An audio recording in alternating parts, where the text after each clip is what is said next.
Bonjour Nadir Dandoun. Bonjour Merci. Nicolas, bonjour Miguel. Miguel et Merci. bonjour tout le monde. Un grand merci d'être venu jusqu'à nous pour évoquer ce matin Des figues en avril, ce documentaire dans lequel vous filmez vous-même votre mère qui raconte son histoire en langue berbère. Et quelle vie, hein, le départ d'Algérie, la vie dans la cité Maurice Thorez, à l'île Saint-Denis, 9 enfants dont vous. C'est un hommage avant tout à votre famille, à vos racines. C'est un hommage à ma maman, mais qui dépasse ça aussi, je crois. Donc je pense que c'est un hommage, pardon, à toutes ces mamans qui ont suivi leur mari dans les 30 glorieuses, voilà, et qui ont souvent œuvré dans l'ombre. On leur a rarement rendu hommage, donc c'était pour ça aussi que je voulais lui rendre hommage à travers ce film. Ça a été souvent des mamans qui ont porté des familles à bout de bras, voilà. Ça a été l'armée de l'ombre. Ouais. C'est quand le papa allait travailler le matin, il y avait des mamans. Mais pas que les mamans kabyles, pas que les mamans berbères, pas que les mamans maghrébines. Je pense que cette histoire, et c'est peut-être pour ça que ça touche les gens, c'est surtout une histoire universelle. C'est ça, c'est un film à la fois très personnel, mais qui a une vraie dimension universelle. Et d'ailleurs, on le voit, c'est un phénomène, toutes les projections font salle comble en ce moment. Alors, le film sort en salle le 4 avril, là. Mais c'est vrai, toutes nos avant-premières, salles comble, il y a des listes d'attente, il y a des gens qui ne peuvent pas entrer. Donc, il a fallu qu'on organise d'autres projections. Bagnolet ce soir, c'est complet. Voilà, aussi. Stein, Aubervilliers, tout ça, Carton. Tout est complet, tout est complet. Même le Luxor à Paris. Exactement. On a eu une avant-première le 20 mars, 350 places qui sont parties en un clin d'œil. Ça fait chaud au cœur, et puis ça fait chaud au cœur de se dire que maintenant, la star, c'est ma mère. Ça a été souvent moi, parce que j'ai aussi fait des bouquins, j'ai fait plein de choses. Et c'est bien que je devienne enfin ce que je suis, le fils de ma maman. Alors, les femmes immigrées sont finalement assez peu visibles, notamment au cinéma. C'est aussi pour ça que le film plaît autant ? Oui, je pense que ça comble un vide. Je pense que si c'était pas le cas... Oui, on a fait des films sur nos papas, un peu. Je trouve qu'on n'en a pas fait assez. Mais ça a été souvent donc, des histoires portées par des hommes et par le prisme du travail. On avait l'impression qu'il n'y avait personne derrière. Alors qu'il y a des mamans, il y a des enfants, il y a tout ça. Après, je ne sais pas si ça a été fait exprès, si c'était peut-être pas pour les déshumaniser un peu, quoi. Mais voilà, donc c'est des familles entières qui vivent, qui souffrent, qui sont heureux. Voilà, pour moi, c'est des gens à prendre avec de la nuance. Vous me disiez tout à l'heure, c'est aussi un film sur les pauvres, parce qu'elle n'a pas été facile, cette vie. On montre pratiquement plus les pauvres à la télé, au cinéma. Voilà, il y a plein de films...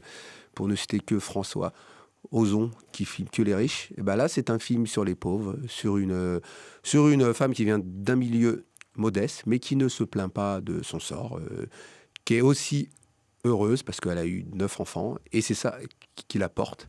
Rien de plus beau, moi, je pense, que l'amour de ses enfants pour sa maman, parce que nous, en fait, on est 9, et notre mère, on la kiffe. D'ailleurs, je porte un t-shirt. Je te kiffe, c'est marqué. Je te kiffe, c'est ma mère. Alors, je crois que vous amenez des gens qui ne vont jamais au cinéma à entrer dans ces salles obscures. Vous en avez rencontré pendant les projections. C'est sans doute la chose dont je suis le plus fier, en fait. C'est génial. C'est de faire entrer dans des salles de cinéma des gens qui vont jamais au cinéma. Par exemple, à Stein ou à Aubervilliers, il y avait 3 générations de femmes. Tu avais la fille, la mère et la grand-mère qui venaient. Il y avait une dame de 85 ans, elle n'avait jamais mis les pieds au cinéma, quoi. Et c'était tellement touchant. Donc, peu importe le nombre d'entrées qu'on fait, moi, je pense qu'on a déjà réussi notre pari. Alors, Carton, on le disait, donc, en banlieue, en Seine-Saint-Denis en particulier. À Paris, je crois que c'est un peu plus difficile pour trouver des salles. Alors, en province, on va être présent à Toulouse, à Montpellier, à Bordeaux, à Lyon, à Saint-Étienne et à Marseille.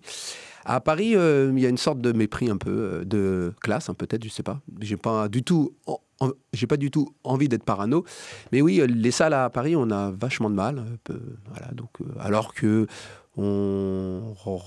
qu'on remplit des salles, alors que c'est un film qui a l'air de plaire à beaucoup de gens, et pas seulement à la communauté maghrébine, c'est ce que j'ai dit tout à l'heure. C'est un film qui dépasse ça. Il y a un message universel derrière. On croise les doigts, le film sort mercredi, en espérant que les salles parisiennes nous donnent notre chance. Nous, c'est juste ce qu'on demande, c'est qu'on nous donne notre chance. Et voilà. Et pour vous, c'est aussi une façon d'immortaliser votre mère, de garder une trace de son histoire, parce que je pense qu'elle dit des choses dans ce film qu'elle ne vous avait jamais dites. C'est vrai, et c'est pas que pour nous. Moi, je pense que c'est pour ceux qui arrivent après aussi.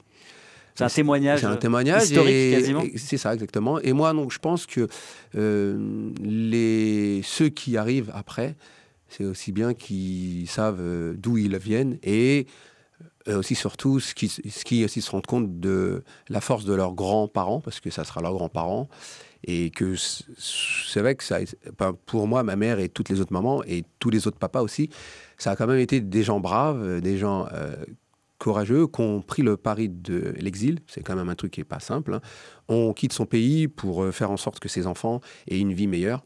Et donc, c'est aussi pour ça que je voulais leur tirer un coup de chapeau et leur dire qu'on est tous fiers d'eux.